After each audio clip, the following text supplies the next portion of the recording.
Preparation of income expenditure account and balance sheet from receipts and payments accounts and other information. তাহলে ফর্মটা কী বললো, তোমাকে দিয়েছি রিসিপ্টস অ্যান্ড পেমেন্টস অ্যাকাউন্টস আর আদার ইনফরমেশন দিয়ে দেবে। কী বানাতে হবে না, ইনকাম এক্সপেন্ডিচার বানাতে হবে আর ব্যালেন্স শিট বানাতে হবে। এই ছিল আমাদের নর্মালি নন প্রফিট সিকিং অর্গানাইজেশনের জন্য যে ধরনের ফাইনাল অ্যাকাউন্ট তৈরি করা হয় সেটা। খুব সিম্পল আর ছোটো করে বলার চেষ্টা করছি। আমাকে দিয়ে দিয়েছি রিসিপ্টস অ্যান্ড পেমেন্টস অ্যাকাউন্টে রিসিপ্ট সাইডে টাকা এসেছে আর পেমেন্ট সাইডে টাকা গেছে। এইগুলোর মধ্যে যে এসেছে তার মধ্যে কিছু ক্যাপিটাল এক্সপেন্ডিচার আছে, কিছু রেভিনিউ এক্সপেন্ডিচার আছে, আর কিছু ক্যাপিটাল রিসিট আছে, কিছু রেভিনিউ রিসিট আছে। Revenue receipt and revenue expenditure will go to the income expenditure account but on the opposite side. তাহলে কী কী অ্যাকাউন্ট খুলতে হবে আর কী করতে হবে দেখা যাক। বাবু আমরা তিনটে জিনিস খুলবো। একটাকে বলেছি ইনকাম এক্সপেন্ডিচার অ্যাকাউন্ট, আরেকটাকে বলছে ব্যালেন্স শিট, ব্র্যাকেটে লিখতাম ক্লোজিং ব্যালেন্স শিট, আর এই ক্লোজিং ব্যালেন্স শিটকে সাপোর্ট দেওয়ার জন্য আরেকটা ব্যালেন্স শিট বানাতে হয়, সেটাকে বলা হয় ওপেনিং। কী সাপোর্টটা লাগে ভাই না, ওপেনিং ব্যালেন্স শিট থেকে ওপেনিং ব্যালেন্স শিট থেকে আমরা ক্যাপিটাল ফান্ড বার করে ক্লোজিং ব্যালেন্স শিটে নিয়ে আসবো। এটা কী করব, to find out capital fund, এই ছিল মেন কাজ, রাইট। আমরা তিনটে ছক কাটবো আর তিনটে ছকের মধ্যে এই ভেতরে জিনিসগুলোকে একবার করে বসাবো, রাইট, এটা একবার করে বসাবো। আর বাইরের জিনিসগুলো নর্মালি দুবার করে বসাবো। অ্যাসেটগুলোর ক্ষেত্রে অ্যাসেট অ্যাকাউন্ট নেই বলে আমরা অ্যাসেটটা একবার বসালেও চলবে, বাট বাকি নর্মালি যে অ্যাডজাস্টমেন্ট এন্ট্রিসগুলো হয় সেগুলো দুবার করেই হবে। আর অ্যাসেট অ্যাকাউন্ট খুললে সেটা দুবার করে করতে হতো। তাহলে এইখানকার জিনিসগুলো দুবার, তাহলে এইগুলো হবে এটা হবে দুবার আর এগুলো হবে একবার। এখন কোথায় বসাচ্ছি সেটা আমরা বোর্ডে গিয়ে দেখব, রাইট। তো অঙ্কটা বোর্ডে আমরা করার চেষ্টা করব। প্রথমে আমরা তিনখানা ছক কেটে নেবো। একটাকে নাম বলা হচ্ছে, একটা হচ্ছে ওপেনিং ব্যালেন্স শিটের ছক, আর একটা হচ্ছে ক্লোজিং ব্যালেন্স শিটের জন্য ডবল কলম ছক, আর ইনকাম এক্সপেন্ডিচারের জন্য দুটো কলম থাকবে। এদিকটাতে থাকবে এক্সপেন্ডিচার, এদিকটাতে থাকবে ইনকাম, এদিকটাতে থাকবে ইনকাম, আর এদিকটাতে থাকবে এক্সপেন্ডিচার, রাইট। এখন আমি বলেছিলাম যে ভেতরে জিনিসগুলো রিসিপ্টস পেমেন্টসের আইটেমগুলো একবার করে আসবে। কোথায় আসবে আমরা তিনটে ছকের মধ্যে বসিয়ে দেবো, এটাই আমাদের টেকনিক, ঠিক আছে। তো ফার্স্ট আইটেম বল কি আছে, opening balance of receipt account মানে হচ্ছে ওপেনিং ক্যাশ। ওপেনিং ক্যাশটা ওপেনিং ব্যালেন্স শিটে আসবে, তাহলে ওপেনিং ক্যাশ ওপেনিং ব্যালেন্স শিটে আসবে আর অ্যাসেট সাইডে, ফাইন। তাহলে দেখ ক্লোজিং ব্যালেন্স কি আছে, বাই ব্যালেন্স শিটে কি আছে একদম নিচে ডান দিকে 4,000 টাকা ক্লোজিং ব্যালেন্স আছে, ব্যালেন্স দেখাচ্ছে রিসিপ্ট পেমেন্টসে, তার মানে ওটা হচ্ছে আমার কাছে ক্লোজিং ব্যালেন্স শিটের ক্লোজিং ক্যাশ, বোঝা গেছে। ক্লোজিং ব্যালেন্স শিটের অ্যাসেট সাইডে এলো। তাহলে ওপেনিং ব্যালেন্স রিসিপ্ট পেমেন্টসের ওপেনিং ব্যালেন্সটা আসবে ওপেনিং ব্যালেন্স শিটের অ্যাসেট সাইডে, আর ক্লোজিংটা আসবে ক্লোজিং ব্যালেন্স শিটের অ্যাসেট সাইডে। এই দুটোই আমার রিসিপ্ট পেমেন্টসের cash. Receipt payments is nothing but cash book, তো ওটা ক্যাশের ব্যালেন্স না, ওই জন্য ক্যাশ করে এসছে, চলবে। সেকেন্ড পয়েন্ট বল, লেখা আছে সাবস্ক্রিপশন। সাবস্ক্রিপশন তো ইনকাম, সাবস্ক্রিপশন একটা ইনকাম, তাই ইনকাম এক্সপেন্ডিচারের রাইট সাইডে পাক্কা আমি ইনার কলমে লিখবো, আর নিচে কিছুটা ফাঁকা রাখবো কারণ অনেক যোগ বিয়োগ থাকবে। তারপরে ডোনেশনটা একটা ইনকাম হয়ে গেল। শোন, রিসিপ্ট সাইডে যা আছে সবগুলোই এটা দিকে যাবে, তাই ডোনেশনটা আমার কাছে ইনকাম। ডোনেশন নিয়ে একটা কথা বলার আছে, যদি ডোনেশনটা বিল্ডিং বা গাড়ি কেনার জন্য হয়ে থাকে, অ্যাসেট কেনার জন্য হয়ে থাকে, তাহলে তুমি কিন্তু ডোনেশনকে ক্যাপিটাল বলে ধরে নিয়ে ক্যাপিটাল ফান্ডের সঙ্গে যোগ করবে ব্যালেন্স শিটে গিয়ে। এইখানে ক্যাপিটাল ফান্ডের সঙ্গে অ্যাড যেমন করেছি এরকম করতাম, কিন্তু এখানে ডোনেশনকে আমরা রেভিনিউ বলে ধরলাম। কি ধরলাম, এটা রেভিনিউ টাইপের ডোনেশন মাঝে মাঝেই পাওয়া যায়, ফাইন। আর কি আছে, এন্ট্রান্স ফি নিচে বলা আছে, এন্ট্রান্স ফিতে নিচে বলা আছে যে এন্ট্রান্স ফিটাকে ক্যাপিটালাইজ করা হচ্ছে। কি লাইনটা লেখা আছে পড়, the total sum received on entrance fee is to be transferred to capital fund. এটাকে ক্যাপিটাল ফান্ডে ট্রান্সফার করে দেবো। তখন আমি কি করেছি জানিস, ক্লোজিং ব্যালেন্স শিট লিখে ক্যাপিটাল ফান্ড বলে একটা ছোট পয়েন্ট দিয়ে রেখেছিলাম। এই ফিগারটা আমার কাছে এখন অ্যাভেলেবেল নেই, তাহলে অ্যাড এন্ট্রান্স ফি বলে আমি 1,000 টাকা লিখে রাখলাম ওই পয়েন্টের সঙ্গে, রাইট। তাহলে এটাও ডান। তারপরে ইন্টারেস্ট ইনকাম সাইডে বসাবো, ফাইন। তারপরে চ্যারিটি শো রিসিটে আমরা চ্যারিটি শো করে কিছু রিসিট পেয়েছি, কিছু টাকা ইনকাম করেছি, সেটা 2,400 টাকা, সেটা ডান দিকে লিখলাম, চলবে। আর কিছু নেই লেফট সাইডে। আমি you are going to the right side of the receipt payments account. Right side মে কি আছে তাড়াতাড়ি করে, বাই বলা দরকার নেই, খরচা, তাই তো। খরচাটা স্যালারি রেন্ট, মানে স্যালারি রেন্ট আমি ইনার কলমে income expenditure, it's a revenue item, it's a revenue item. ফার্স্টে চিন্তা করো whether revenue item or capital item, it's a revenue item, fine. তারপরে electric electricity charges, electricity right, কত টাকা দেখানো আছে? 300 টাকা, 300 টাকা বসিয়ে দিলাম, অ্যামাউন্টটা বলবি। তারপরে Sports expenses. স্পোর্টস এক্সপেন্সেস 1000 টাকা। রেভিনিউ কি, রেভিনিউকে ইয়ে বল, Revenue. এগুলো সব রেভিনিউ বলে এখানে এসছে, এটা এখানে লেখা দরকার নেই। 1000 টাকা রেভিনিউ বলে এখানে এসছে। তারপরে কি লেখা আছে? Miscellaneous expenses, Sports goods purchase. Sports goods purchase করেছিলাম। দেখ স্পোর্টস গুডস হচ্ছে একটা অ্যাসেট, স্পোর্টস গুডসটা একটা অ্যাসেট, অ্যাসেট হলে আর এখানে আসবে না ভাই, তাহলে অ্যাসেট কোথায় আসবে? ব্যালেন্স শিটে আসবে। জীবন ভোট জেনেছি যে অ্যাসেট ব্যালেন্স শিটে আসে, তো আমি দেখলাম স্পোর্টস গুডস বলে একটা কিছু লিখবো, এই যে স্পোর্টস গুডস বলে আমি শেষে লিখেছি। আমার কাছে ছিল কত সেটা বড় কথা না, এখন কিনেছি কত? 9000 টাকা। তাহলে ছিল মেবি 0 টাকা, এখন এসছে কত? 9000 টাকা। তাহলে 0 প্লাস 9000 টাকা লিখবো। 0 কি 0 সেটা পরে দেখছি। তাহলে 9000 টাকা যেটা কিনলাম সেটা ক্লোজিং ব্যালেন্স শিটের ইনার কলামে গিয়ে অ্যাড লিখে দেবো। কার সঙ্গে অ্যাড করবো? পুরোনো স্পোর্টস গুডস যদি কিছু থাকে তার সঙ্গে অ্যাড করবো, সিম্পল একদম। তারপরে বল Books purchase. বুকস শুধু অ্যাসেট একই রকমভাবে করবো। আমরা ক্লোজিং ব্যালেন্স শিটের ইনার কলামে গিয়ে বুকস পারচেসটাকে লিখে রাখবো অ্যাড বলে। দেখা যাক, এই দেখ বুকসের সঙ্গে আমি অ্যাড ইনার কলামে 5000 টাকা লিখে রেখেছি। 5000 টাকা তো। তারপর বল Miscellaneous expenses. মিসলিনিয়াস এক্সপেন্সেস, একটা খরচা, রেভিনিউ খরচা। আমি রেভিনিউ খরচা যখনই দেখলাম তখন এখানে গেলাম। তাহলে আমি অ্যাসেটের খরচা না রেভিনিউ খরচা, ক্যাপিটাল খরচা কি রেভিনিউ খরচা, এই ভাগটা করে চলছি। তারপরে বল Charity source expenses. Charity shop করে আমি 2400 টাকা পেয়েছিলাম, বাট ওটা করতে গিয়ে খরচা হয়েছে আরও 2000 টাকা। ওটা যদি ইনকাম হয় তাহলে এটা হচ্ছে খরচা। কেউ এই 2400 মাইনাস 2000 করে দিয়ে নেট করে দিকে দেখাতে পারতো, রাইট। তারপরে Investment. ইনভেস্টমেন্ট তো অ্যাসেট ভাই, ইনভেস্টমেন্ট অ্যাসেট মানে আবার আমি রাইট হ্যান্ড কলমে আমি ইনার কলমে ক্লোজিং ব্যালেন্স শিটের ইনার কলমে গিয়ে আমি 8000 টাকা লিখে রাখলাম, রাইট। আমি দেখবো ওপেনিং ব্যালেন্স শিট কিছু ওপেনিং ব্যালেন্স কিছু থাকলে ভালো, না থাকলে শুধু 8000 টাকাই হতো। পরে এগো, তারপরে Says closing balance. ব্যাস গল্প শেষ। তাহলে একবার আসার গল্পগুলো শেষ হয়েছে। এবার যে গল্পটা শুরু হবে সেটা দুবার আসার গল্প। তাহলে ফার্স্ট লাইনটা পর কি আছে? নিচের গল্প। Following informations are available at the end of the year. Of the total subscription received, rupees 500 is for 1993. আমাদের অঙ্কটা হচ্ছে 1994 এর জন্য। ইয়ারটা কবে? এটা আমাদের 1994 এর অঙ্ক, তাই তো? এটা মাথায় রাখা, যে অঙ্কটা হচ্ছে 1994। আমার কাছে বলেছে 500 টাকা ফর 1993, 500 ফর 1993. তাহলে এটা কি 94 এর জন্য হলো? হলো না তো? তখন আমি এটাকে কি করলাম, আমি যে টাকাটা পেয়েছিলাম সেখান থেকে আমি বিয়োগ করে বললাম ভাই রে এটা 1994 এর জন্য নয়, অতএব একে মাইনাস করে দাও।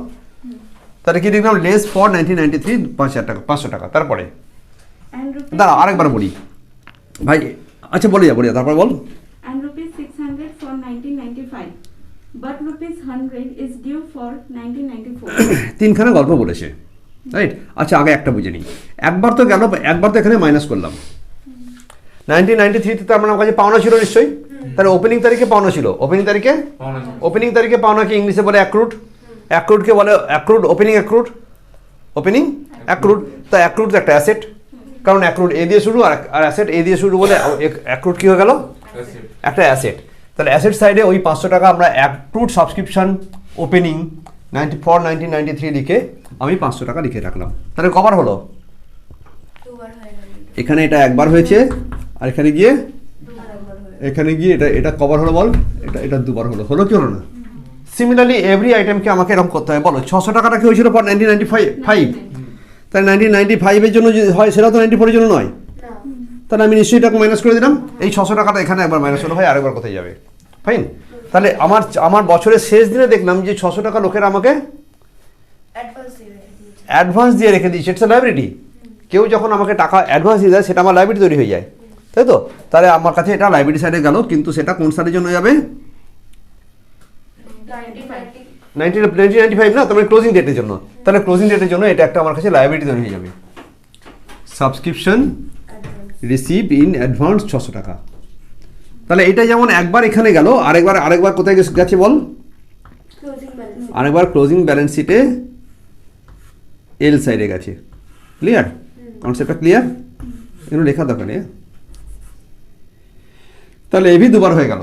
পরেরটা বলি, 100 টাকা 94 সালের শেষ দিনে 31 ডিসেম্বর, এই যে কদিন আগে গেল 31 ডিসেম্বর, ওই দিন তাকিয়ে দেখলাম যে একটা বদমাইশ আমার ছিল, মেম্বার ছিল, সে 100 টাকা আমাকে দেয়নি এখনও। তাহলে ওই 100 টাকাটা আমার কাছে একটা অ্যাক্রুড হয়ে গেল, আবার পাওনা হয়ে গেল। কোন ডেটের? ক্লোজিং ডেটের। তাহলে এটা ক্লোজিং ডেটের অ্যাসেট সাইডে যাবে, ক্লোজিং ডেটের অ্যাসেট সাইডে অ্যাক্রুডটা 100 টাকা। তাহলে একবার এখানে হয়েছে, আরেকবার ক্লোজিং ব্যালেন্স শিটে হয়েছে অ্যাক্রুড বলে। ক্লিয়ার তোর? চলবে? তাহলে এগুলো সব দুবার করে হয়ে গেছে। এটা দুবার হয়েছে, এটা দুবার হয়েছে, এটা দুবার হয়েছে। এগোচ্ছি আমরা, হ্যাঁ? তারপরে point, The total sum received for entrance fee is to be transferred to capital fund. ভাই এটা তো ক্যাপিটাল ফান্ডে ট্রান্সফার করতে বলেছিল, আমরা করে দিয়েছি 1000 টাকা পুরোটা। যদি বলতে 50% ট্রান্সফার করতে, তাহলে 50% এখানে রাখতাম, 50% এখানে ইনকামের দিকে রাখতাম। বাট এটা বলছে পুরোটা, তো পুরোটা অ্যাড করে দিয়েছি। তারপরে Salary is remaining due to the মনে কর এই ফিগারটা আমার কাছে নেই, এটা দেখলে না অশান্তি লাগছে, এটা পুটকিয়ে দিলাম। তারপর বল, salary is remaining due to the paid rupees 300. Salary is remaining due to be paid, তাই না? Due to be paid, remaining due to be পেইডকে আমাদের ভাষায় বলা হয় আউটস্ট্যান্ডিং, তাই না? তা আউটস্ট্যান্ডিংটাকে আমি কী করবো? অ্যাড করবো। পৃথিবীর সব আউটস্ট্যান্ডিংকে অ্যাড করতে হয় যদি এটা ক্লোজিং ডেটে থাকে। আউটস্ট্যান্ডিং ওপেন ডেটে থাকলে মাইনাস করতে হয়, উল্টো করবি। হ্যাঁ, তাহলে এখানে অ্যাড করলি, করে কত করলি? 800 টাকা করলি। কোনো অসুবিধে? ভাই 300 টাকা তো একবার নয়, দুবার আসবে তো। আউটস্ট্যান্ডিং ক্লোজিং তারিখে আসে, লাইবিলিটি সাইডে আসবে, তো আমি লাইবিলিটি সাইডে গিয়ে আউটস্ট্যান্ডিং স্যালারি 300 টাকা লিখলাম, রাইট? তাহলে এটাও भी দুবার हो गया, ঠিক আছে না? তারপর বল, Interest received rupees 500. Interest receive rupees 500 কথাটা বাজে ল্যাঙ্গুয়েজ দিয়েছে। আসলে ওরা বলতে চাইছে অ্যাক্রুড ইন্টারেস্ট আছে 500 টাকা। ইন্টারেস্ট অ্যাক্রুড, লাইনটা কেটে দে, ঠিক করে দে। অ্যাক্রুড ইন্টারেস্ট, হ্যাঁ, অ্যাক্রুড ইন্টারেস্ট 500 টাকা যদি হয়, তাহলে 500 টাকাটা আমি অ্যাক্রুড বাবদ যোগ করবো, হ্যাঁ? আর অ্যাক্রুডটা তো অ্যাসেট সাইডে হয়, তো আমি একবার অ্যাক্রুড ইন্টারেস্ট বলে অ্যাসেট সাইডে একবার বসাবো। কবার বসলো এটা? দুবার বসলো। ইন্টারেস্ট রিসিভ না বলে ইন্টারেস্ট অ্যাক্রুড বলা আছে 500 টাকা, ঠিক আছে? কথাটা এরকম আছে। তাহলে আমি এখানে একবার অ্যাড করবো, একবার এখানে বসাবো। তারপরে বল, The club had the following assets for the opening date of the year. Club জানাচ্ছে যে বছরের প্রথম দিনে ওর কাছে কিছু অ্যাসেট ছিল, রাইট? আর অ্যাসেটগুলো কোথায় যাবে রে? ব্যালেন্স শিটে যাবে। বছরের প্রথম দিনে অ্যাসেট কোথায় যাবে? ওপেনিং ব্যালেন্স শিটে যাবে। যদি না অ্যাসেটগুলো বিক্রি বাট্টা করে দেয়, তাহলে ওই অ্যাসেটগুলো ক্লোজিং ডেটেও প্রিভেল করবে। তাই এই অ্যাসেটগুলো, ওপেনিং অ্যাসেটগুলো আমি কি করব? আমি ওপেনিং ব্যালেন্স শিটের এন্ট্রি করবো একবার, আর ক্লোজিং ব্যালেন্স শিটের ইনার কলমে নিয়ে গিয়ে রেখে দেবো। আবার বলি, তোর কাছে যদি বছরের প্রথম দিন একটা সাইকেল ছিল, বলো ভাই আমার বছরের প্রথম দিন একটা সাইকেল আর 2টো আংটি আছে। যদি বিক্রি বাট্টার কথা না থাকে, তাহলে বছরের শেষ দিনে সেই 2টো আংটি আর একটা সাইকেল আছে আমার। তাই এখন যেটা থাকবে সেটা ইনার কলমে লিখবো, আর ওপেনিংটাকে আমি একবারে আউটার কলমে লিখে দেবো। বলো অ্যাসেটগুলো কী কী ছিল? Sports goods rupees 3000. Sports good ছিল 3000 টাকা, এখানে এর আউটার কলমে লিখে দিলাম ওপেনিং ব্যালেন্স শিটের, আর ক্লোজিং ব্যালেন্স শিটের ইনার কলমে স্পোর্টস গুডস 3000 টাকা লিখলাম। এটা ইনার কলম, হ্যাঁ, জায়গা নেই বলে ছোটো করে করেছি। কোনো অসুবিধে?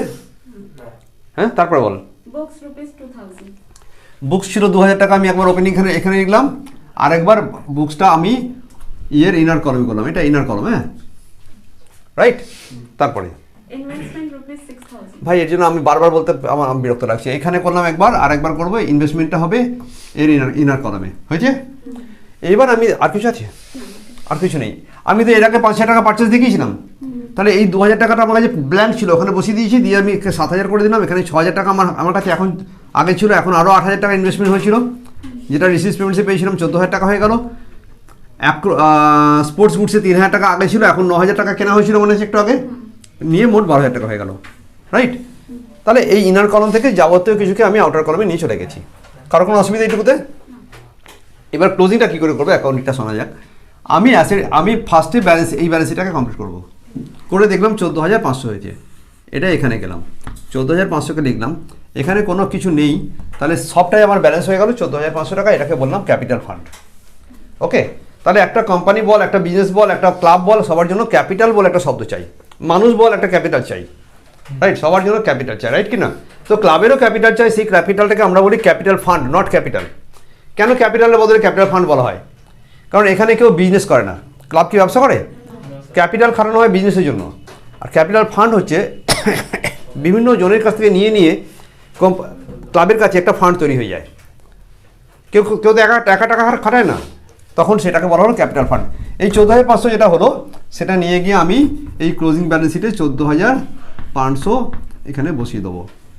তাহলে এটা নিয়ে গিয়ে আমি এখানে বসাবো ক্লোজিং ব্যালেন্স শিটে একদম ক্যাপিটাল ফান্ডে বলে একটা যেটা পয়েন্ট দেওয়া ছিল সেটাকে আমি এখন ভরিয়ে দিলাম।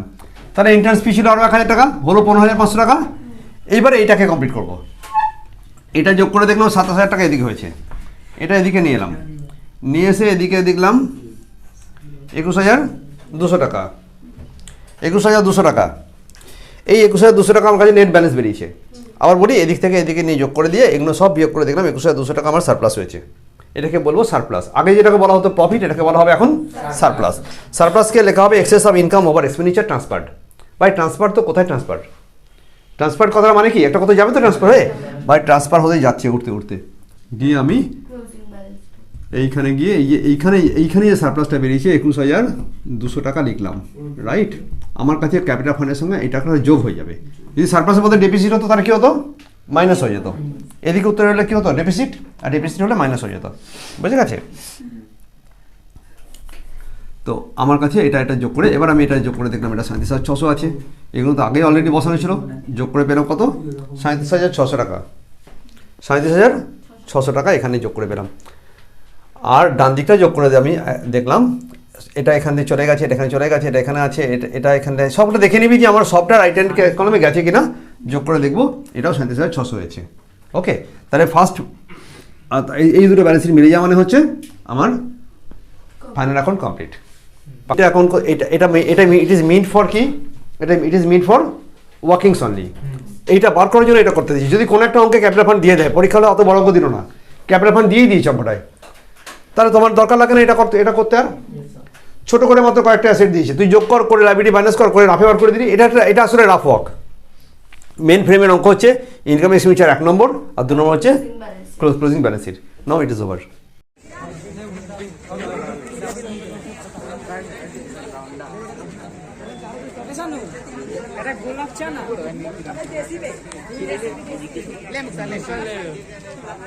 নিয়ে বড় হয়ে গেছে।